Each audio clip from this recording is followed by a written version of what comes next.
Welcome to the TxVSN Online Learning Conference. We're glad you could join us for this session, Creating Collaborative Classrooms, Peer Buddies, and Group Projects, presented by Christina, Narayan, and Erin Henschel. This session will run until 1:45 p.m. Central. I'm your host, Alicia Rackers. Our facilitator is Heather Bonikowski. Our captionist is Jo Claire Hall. To view the captions, open to the Window tab at the upper left and select Show Closed Captioning, or use Hotkey Control F8. Sign language interpretation is provided by Angela from Hired Hands. Please notice the participant window to the left of your screen. Here you'll find the buttons to raise your hand, respond to polling, and use emoticons. The chat window is where you can ask questions during the presentation. Please note that moderators will be able to view all chat comments. Finally, the talk button to the upper left section of your screen can be used if you have a microphone, and there is an opportunity to use it during the presentation. It will be blue when your microphone is live. And now, I'm going to hand it over to our presenters, Christina and Erin. Wonderful. Thank you, Alicia. Thank you, all of you, for being with us today. As she said, this is regarding creating collaborative classrooms, and we're going to be discussing peer buddies and group projects. So Erin Henschel has been in high school social studies online for over 10 years, and I'm Christina Narayan, and I've been doing elementary online for over 10 years. We really love what we do, and we're excited to share just a piece of what we do in our online classrooms. On a little bit of a side note here, Christina and I both are part of a online professional development or consulting group, educational online consulting group, ELC. We like to provide virtual face-to-face professional development for K through 12 educators. If you are interested, if you like what we have to say today, please check out our website and see if we can be of any services to you guys, to your schools, to your jobs, anything like that. And I just wanted to pop in, this is Joanne, just wanted to pop in and remind everyone that we have a captionist and a sign language interpreter going at the same time. So if you could kind of moderate your speaking pace to help those folks out a little bit.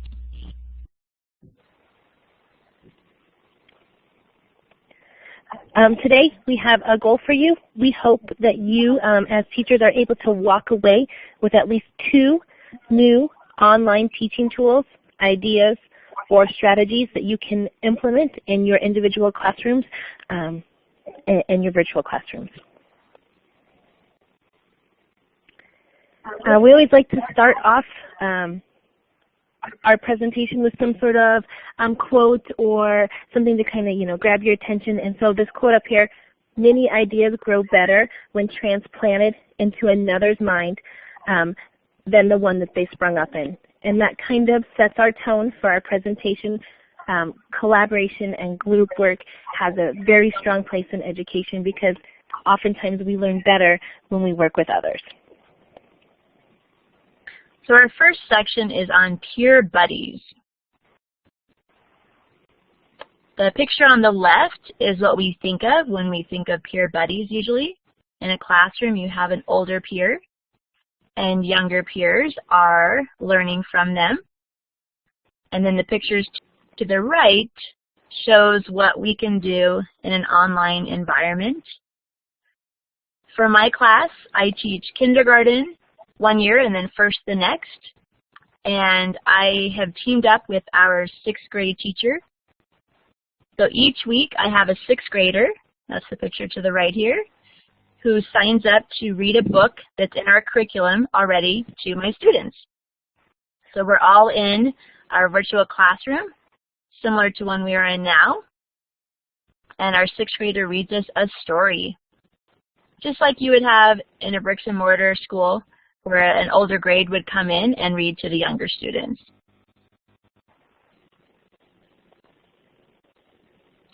Google Docs makes this very simple. This is literally a screenshot of what I sent the 6th grade teacher last year. Most of this is for me. It tells me which week, which lessons we're working on, and the book that I'm having them read to me.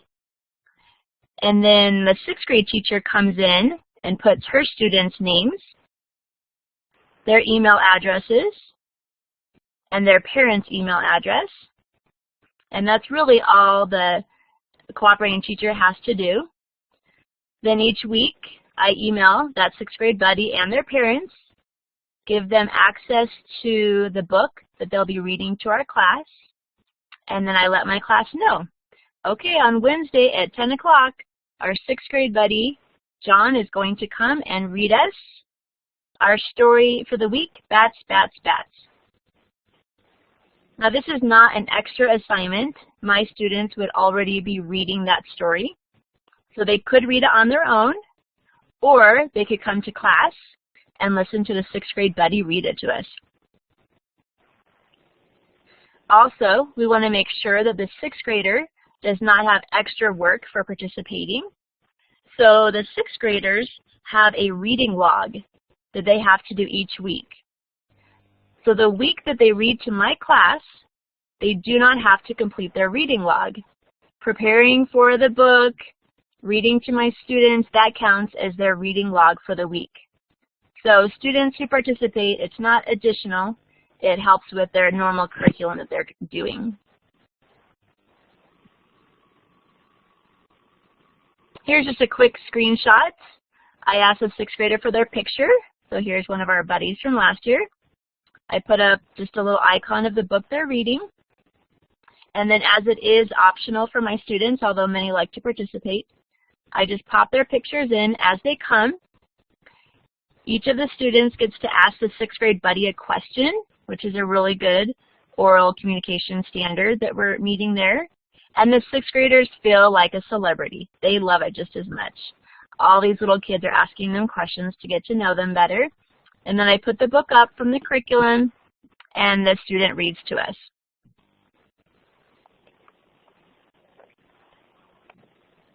I also do writing buddies.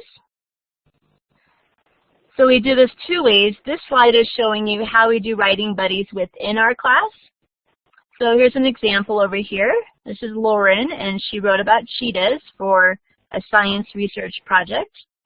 So I use Google Docs again, and I give students access. Week 29, 2 students were assigned to each student. They had to come in and write a positive comment about that student's writing. Another week, they had to write something that they learned from that student. So that student that wrote would know what they were communicating and teaching others. And then another week, I assigned everyone a buddy. And that buddy, I gave a resource to. They had to read the resource and then give their writing buddy another fact to go in their writing so that they could see they could learn from each other and improve upon their writing. With the same writing project, we teamed up with our 6th grade buddies. Since that teacher and I have already done it with reading, it's really easy to do it with writing as well. And those 6th graders have a weekly assignment of correcting grammar. And so in place of that, for this week, I sent them this checklist that you see. And the 6th grader had to read the 1st grader's final draft, now that it's been edited with peers and added to. The 6th grader received the final draft and went through this checklist and helped the 1st graders with their writing. So those are just 2 really simple ideas of how I do reading and writing buddies. With my class, I team up with 6th grade to be with my K1. But again, whatever grades you're teaching, you can be thinking of another grade level or another teacher you'd like to work with that you can team up with and really bring this collaboration to your classroom.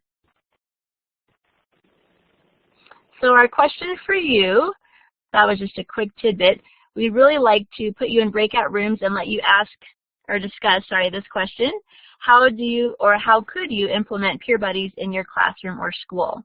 So our moderator is going to put everyone in, we're going to have 3 different groups going, let you talk for just 7 minutes, and then they'll bring you back in to share. So maybe you're already doing something similar and you'd like to share out, or maybe that gave you some ideas of something you could do at your school to really peer your classes and your students together. So we'll go ahead and break out now, and we'll see you back in 7 minutes.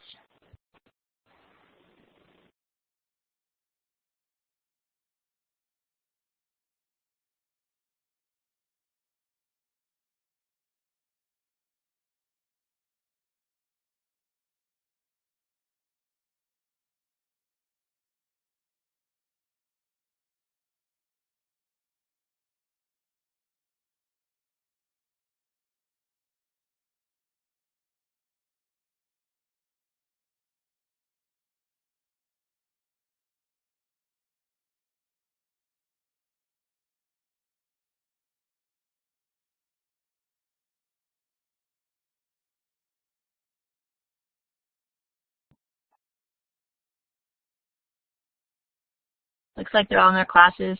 Angela, is that a good pace for you? That's so much slower than I usually go.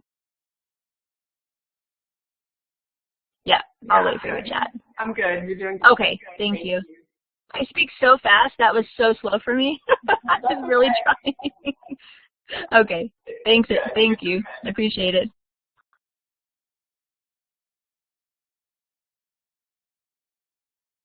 Erin, you probably never heard me talk that slow in my life, huh?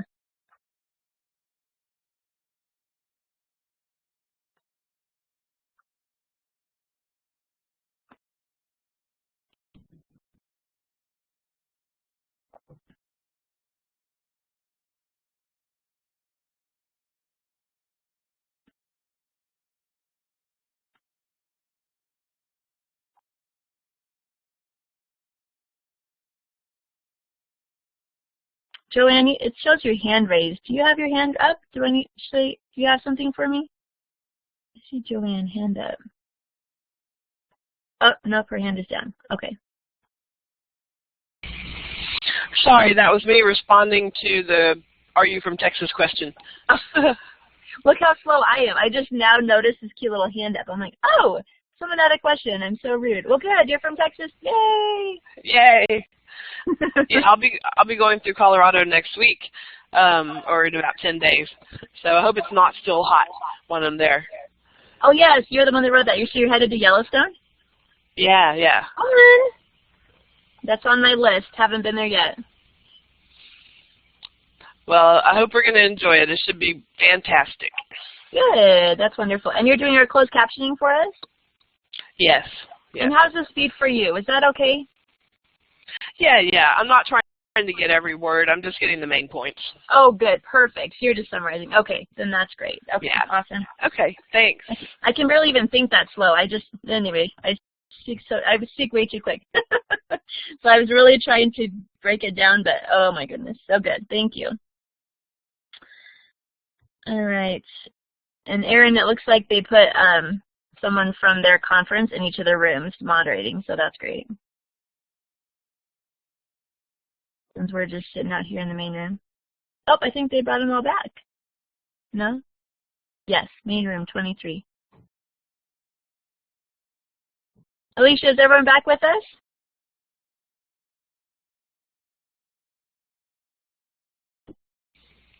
We should still have almost 4 minutes. The timer's going at the top. Timer. Oh, thank you. Oh, there we go. Now I see it. Room 1. Yep, perfect. Thank you. It's so funny. It's never the presenting part. It's the figuring out the tech pieces that always can trip you up. Okay. Yep, I see it. Thanks. Oh, that's so great that they had a timer built in. I love it.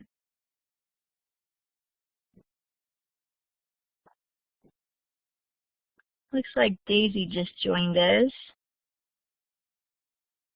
Daisy, oh, never mind. Someone already put it in a breakout room.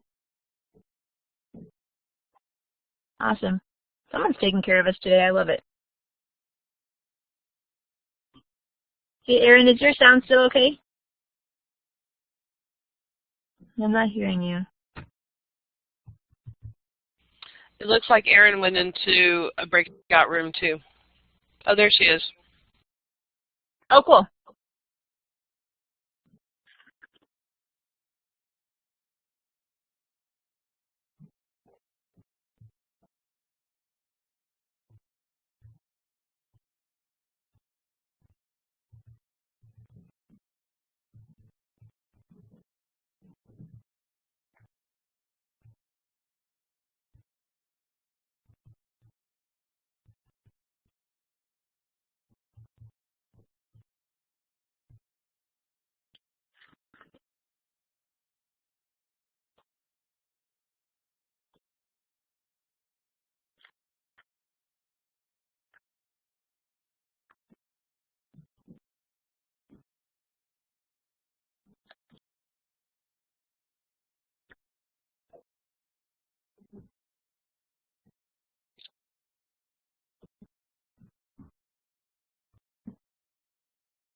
All right, welcome back. Thanks for those of you who share things in your breakout rooms. If you'd like to type something in the chat box that was shared in your breakout room, or maybe something you didn't get a chance to share yet, we'll give you just a couple minutes to do that so we can all hear what happened in the different rooms and learn from each other.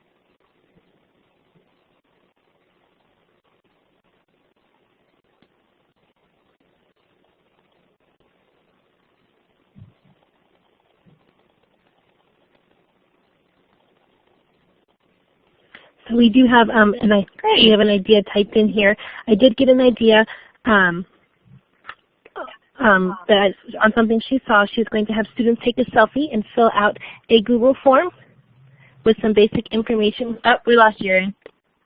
Are you there?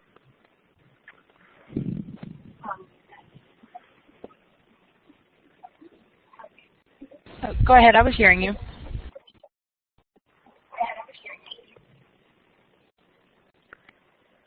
Anyway, post some basic information about themselves so they can better choose their group. Awesome. So a Google Doc with a selfie and some basic information.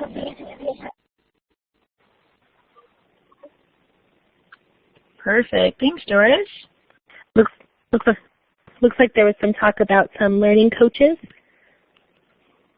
and to facilitate some peer sharing, which is great.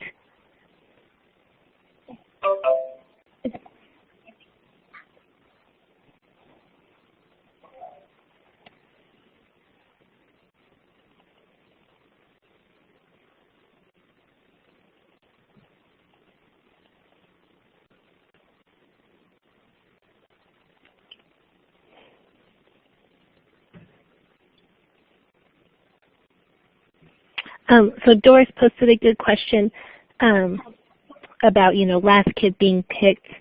How can we avoid that situation? And my suggestion is that as a teacher, you pick the partners. And I'll talk about that here in a minute.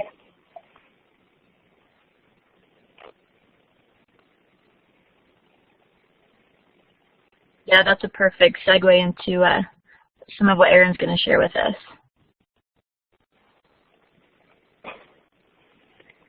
All right. So it sounds like there was some very good discussions that took place, which is exciting. We're going to jump now into some student collaboration. And like Christina said, this is coming from a secondary social studies perspective, but it can definitely be implemented into any classroom. So similar to like you saw earlier, on the left-hand side of the screen, when we think of group projects, there's the picture of what we typically think of, and on the right side, how we can do it virtually. Some of the key elements to doing group projects. Group projects can be so effective in your classroom. Collaboration is a tool that students will use for the rest of their life. No matter what workforce they go into, they're going to have to be able to work with others. So it's one of those key elements in learning that I think sometimes disappears in the online world. And so here are some ways that we can maybe bring it back into the online world. Okay. My first suggestion is that the teacher assigns the groups. And I think this ties in with what Doris does. I think that it's a great idea to have kids still take the selfie and to make like a profile about themselves, but then you put them in the groups and they can share the profile with their partners in the group. The reason I suggest, assigning partners, one, to avoid that last kid picked kind of syndrome, and two, you probably have a better handle or a better understanding of the ability of each of your students, and so you can pair them together with similar students. It's so frustrating to put a top of the class kid with a bottom of the class kid, and there's going to be lots of frustration there. So I always assign my groups and partners ahead of time. Some things to kind of keep in mind with that, maybe you want to assign the same gender. Pair girls with girls and boys with boys. I have mixed groups before and it's worked just fine. You kind of have to know your demographic. Okay. What about when you have siblings in the same class? Should you pair them together or not? And that can be a decision based on yourself, and your feel for the class. I try not to pair siblings together. I want to make them, branch out of their comfort zone a little bit. I always have situations where kids ask me if they can be partners with a friend in the class. Depending on the situation, I try to honor those. A little bit about our school is we are 100% online. So kids don't come into Learning Center. It's not blended. It's 100% online. But kids do have friends that they've made in other classes, and so I do try to honor, if there's a suggestion and I know that the fit will be good, I try to continue to let that relationship grow and flourish. When I do select my groups, the first thing that I do is I base it off their grades. I try to put my A and B students together, maybe some of my higher C's and lower B's together, and then my C and D students together. I also try to keep in mind the pace at which kids work.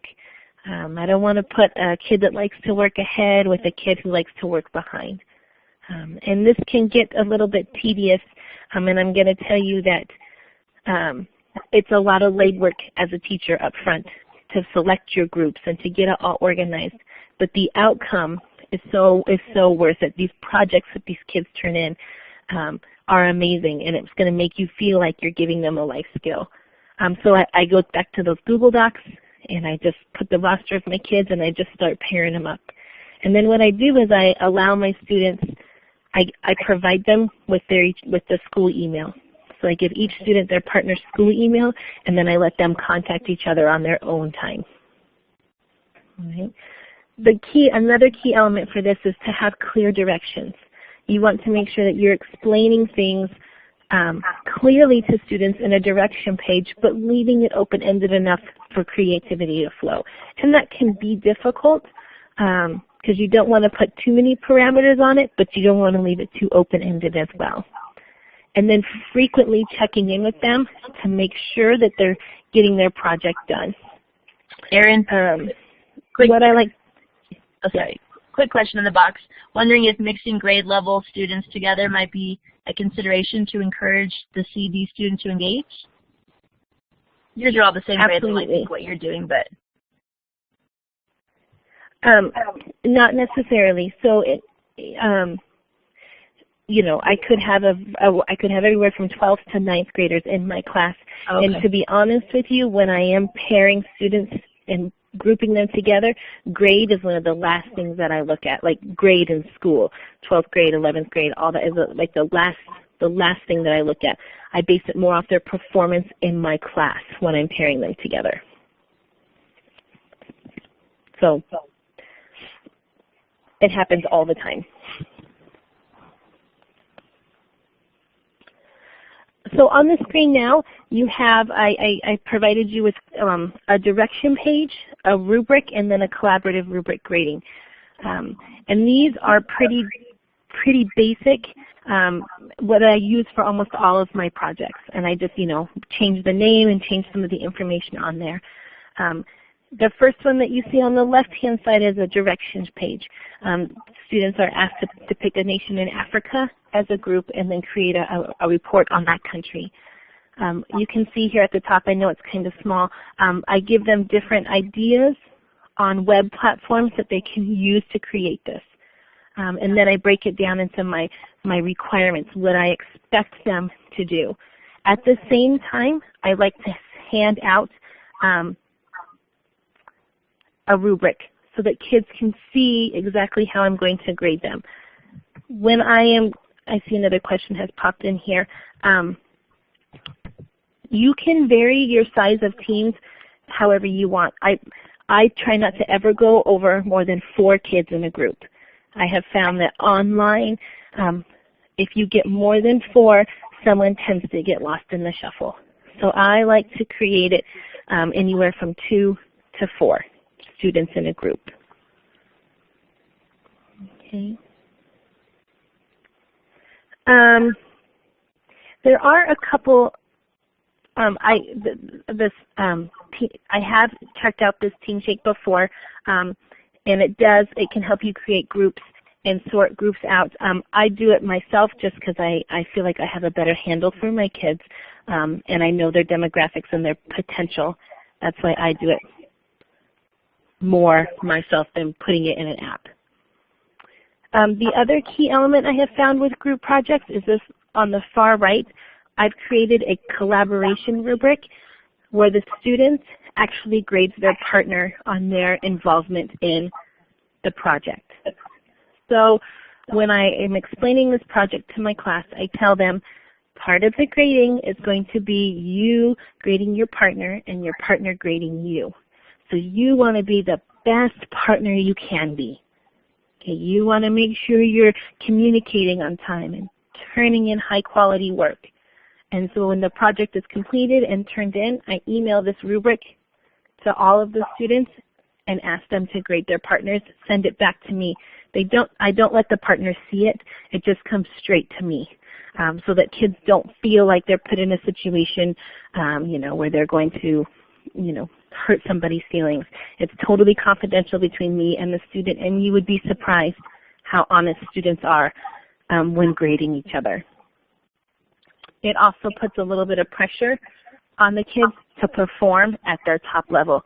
I implemented this collaborative rubric probably about 5 years ago, and the quality of projects has increased so much since implementing this rubric. Erin, is there a website that has templates that you've used for setting up project pages and your rubrics and such? This rubric comes off of Rubastar for teachers. Okay. So you just go to rubastar.org. It's there. These templates, I have made them all. Sometimes if you go like to PBS or SAS curriculum, they'll have projects there that you can pull elements from, but I have self-created all of mine. Thank you.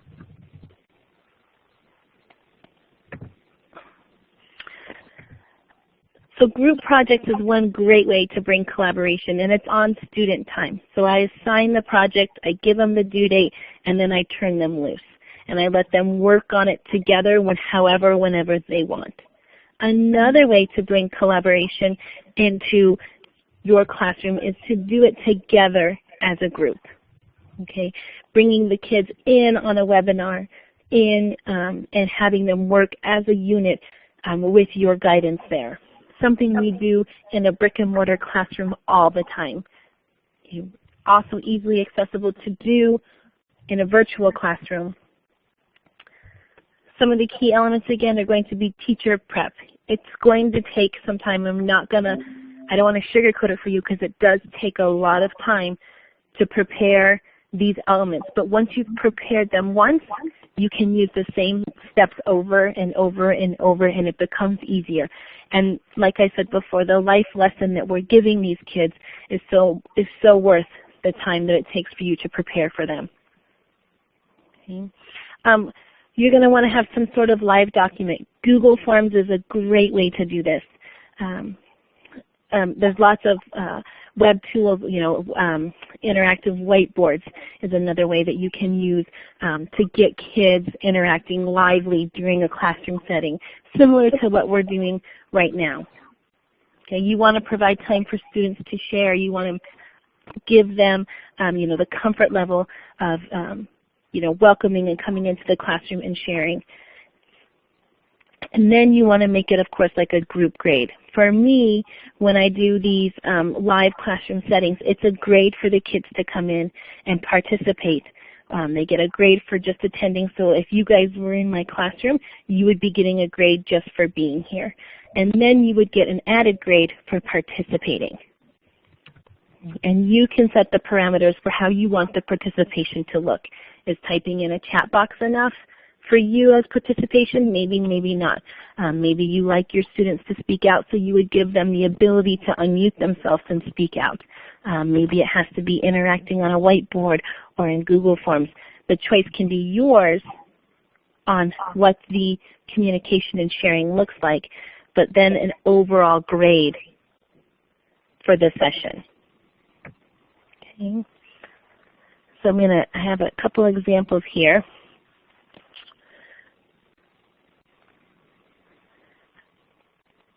On the left-hand side, you see a Google form. This is an actual lab that you could maybe use in a science class.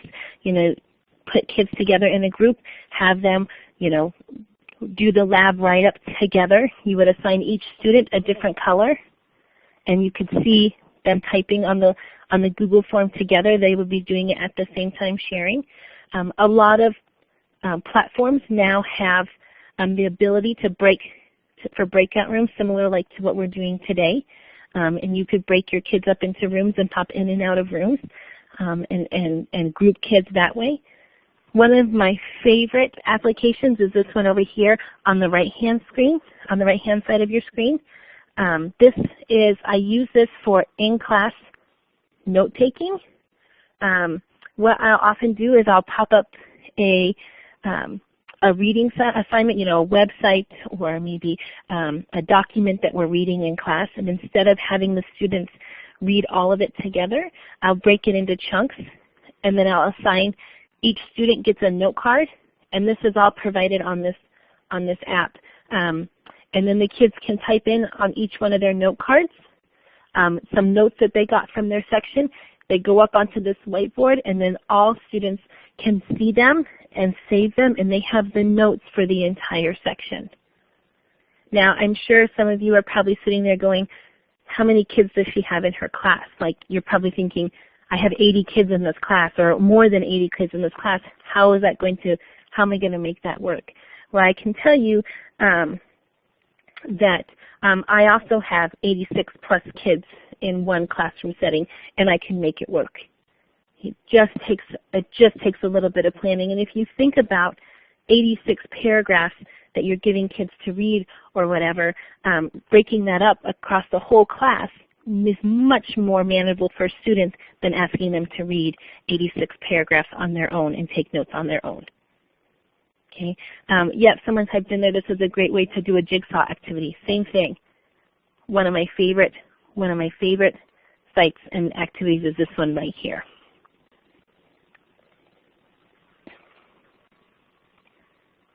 So then the last little bit of projects that I want to talk about today is school-wide projects.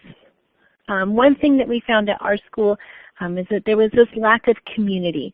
You know, kids and families, teachers, we were all just kind of out there learning, teaching.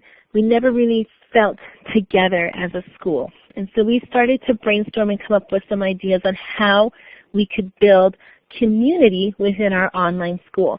And one of the ways to do that is to create a school-wide project. Okay, get everyone from in our school, K through 12, working on one project, one theme, one idea to create an end product. Key elements for this one is you have to have one theme. You have to pick one topic that you're tackling. You got to get everybody on board. You don't want to leave, you know, one teacher out or a group of students out. Get everybody on board. I suggest that you break it up into some sort of committee to head it up. At our school, we have NHS, so National Honor Society, and we like to put our NHS students in charge of projects like this. They kind of head them up. It gives them their service hours that they need, their leadership hours that they need. It also encourages younger students to want to be like, you know, these leaders of the school, and then it takes some of the pressure off of teachers. What you want to do is break your population into groups. When we've done it in the past, we've done, you know, like elementary, so K through 3rd, and then upper elementary, 4th through 6th, and then middle school, 7th and 8th, and then our high school, 9th through 12th. If you're just a high school, you could just break it up into 9th graders, 10th graders, 11th graders, 12th, however you want to break your population up into these groups. It just becomes more manageable if you chunk it out. Okay. And then display your final project. You want to make sure that you are, you know, you could tell your kids, we're going to put this on our website, or, you know, we're going to send this to our state senator to show them how great online schools are.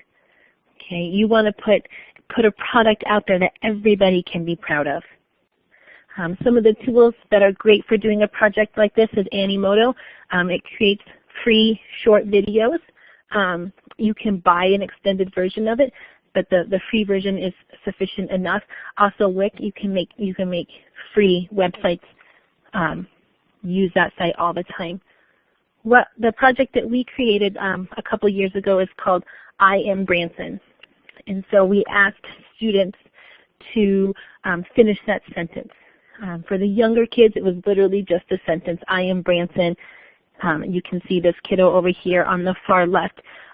She is proud to be Branson. She made a poster, and it talks about who she is. She's a celiac family, meaning that they you know, stray away from the gluten, and they are Branson. Here in the middle is one of our 8th graders. She actually created a video on Animoto. She is Branson because she is a competitive rodeo queen, rodeo girl, and so she is Branson because her school goes with her. And then on the left side, or the right side, you see a high school one. It was done in a PowerPoint. The high school students, we took it a little bit further. We asked them to finish the sentence, I am Branson, tell us, you know, what they do outside of Branson, what their favorite subject is in school, and why they chose to come to Branson School Online. This was a huge success for us. Kids took off with it. We got so many submissions. We ended up having to create 3 final products because we had so much input and so much great stuff. The other project that we did school-wide this year was a poetry contest. We asked kids to submit any poetry that they had written, and then we had a panel of judges that came in and selected a winner from each one of our groups, again then displaying them as a final project. So that's pretty exciting for kids to get involved in their school. And then again, getting to work with other students at all grade levels is just kind of a skill that our kids need to have.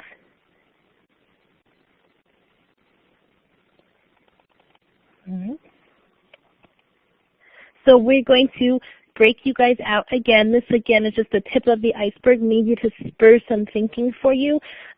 Maybe some of you are doing some great projects already in your class, but we're going to go ahead and break you up. And again, the question is going to be, how do or could you implement group projects into your classroom or into your school? So if you guys will break them out for 7 minutes again, and then we'll come back in and share some of the ideas that you guys discussed.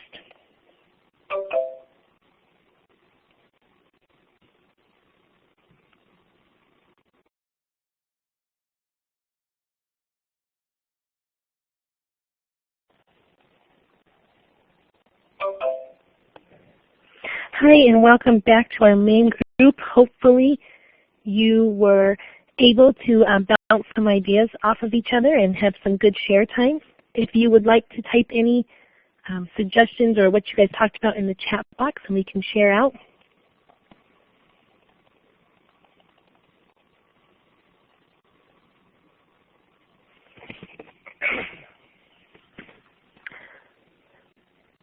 I see that Katrina wrote in, we're big Twitter users. How do you guys use Twitter for projects? I'm interested to hear that.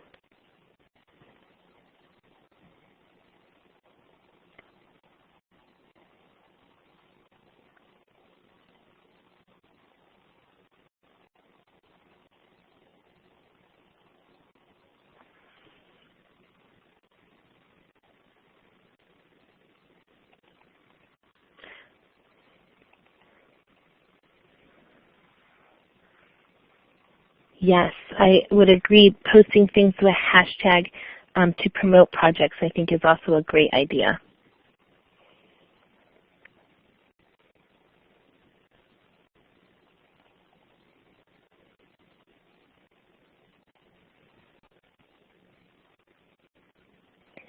Is the one notepad accessible to all?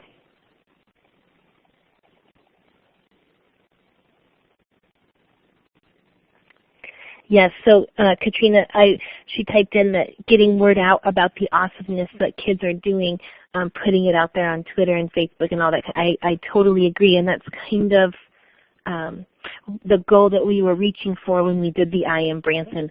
We wanted to put it out there about how awesome our online students are and how awesome, you know, our school is, and that we can do and our students can do anything that a regular traditional school education can do. Joe Claire, yes, the poetry contest was a huge success for us this past year. Kids loved it. They got very, very into it. We provided certificates and gift cards to the winners, and then we posted the winning poetry entries on our school website and on our school Facebook page. It was pretty exciting. Oh good, Molly's going to try to use the Google Doc next semester. Super easy to use. Kids are familiar with it. Great live collaboration tool. Thank you, Doris, for putting that in there, the OneDrive in there. That's awesome. Yes, I have used OneNotebook before, and our science teacher actually uses it a lot in her classroom. It's another one of those great collaborative spots, similar to the Google Docs and Google Drives, only it's a little bit more private. You set up a classroom account. I'm also a big fan of it. Oops.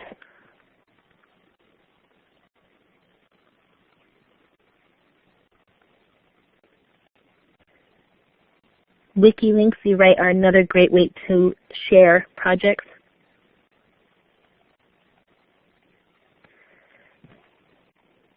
So someone typed in that they make their projects optional for partner work, my suggestion there is to not make it optional. I try to do, in my social studies class, it's a project-based class. So there's lots of projects. They're doing a project of some sort, you know, every week or every other week, whether it's creating a poster or a PowerPoint on a country. But I try in every one of my classes once a semester to have a group project, and it's not optional. And I have pushback from parents and pushback from students, but I just play heavy on the fact that it's my job as their teacher to prepare them for the next steps in life, and the next steps in life require you to work with others. And so that's one of our state standards. It's one of the standards of my classroom, and I make one project a semester.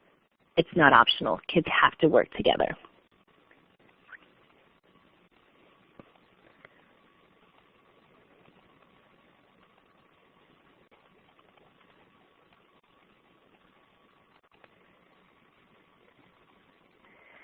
More comments coming in about Twitter, which I think is great. I'm not super good at that kind of stuff, but I know kids are, and so I think the more that we can use the tools that kids love, the more engagement we'll have.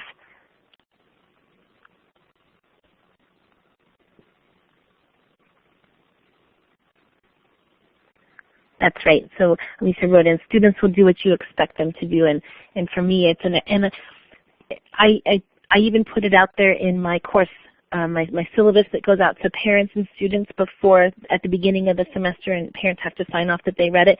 I have a blip in there about, you know, you will be completing a group project in this course.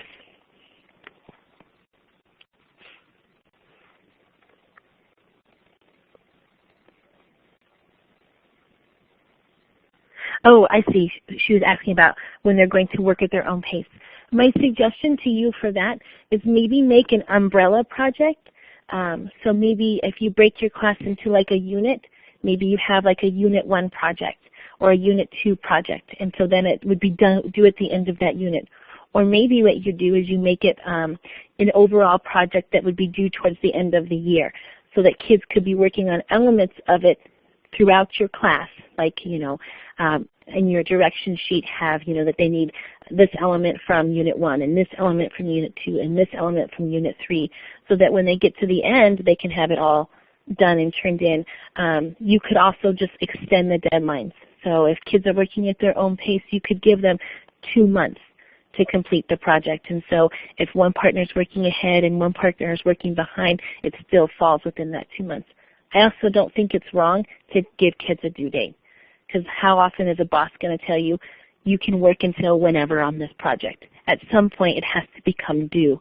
And so I don't think there's anything wrong with extending the length of the project to meet the self-pacers. Hopefully that helps answer that question a little bit.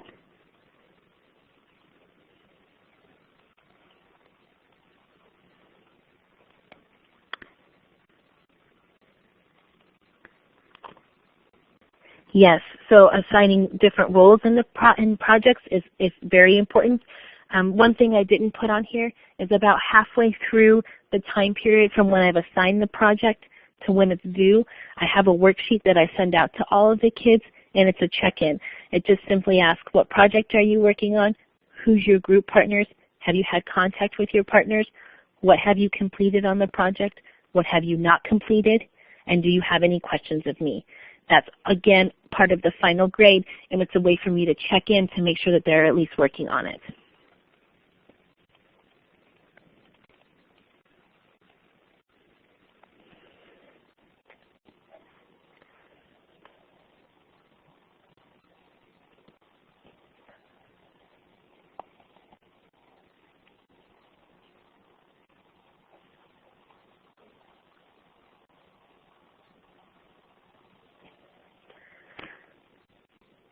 So I hope that you guys were able to leave with at least 2 new online teaching ideas or strategies to implement in your classroom, whether it's a new tool to use or a new idea that came to you.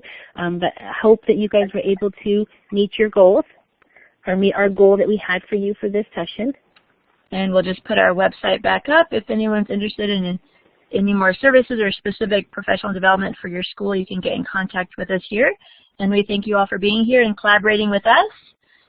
Your questions, your ideas, it was wonderful to hear, and we hope that you're able to take those back to your online classroom and have your students collaborate.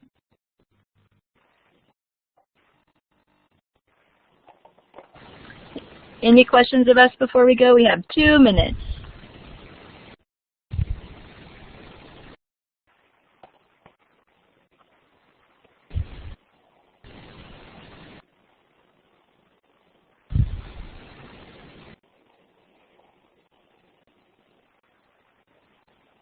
Thank you, Christina and Erin. I think we're about ready to wrap things up.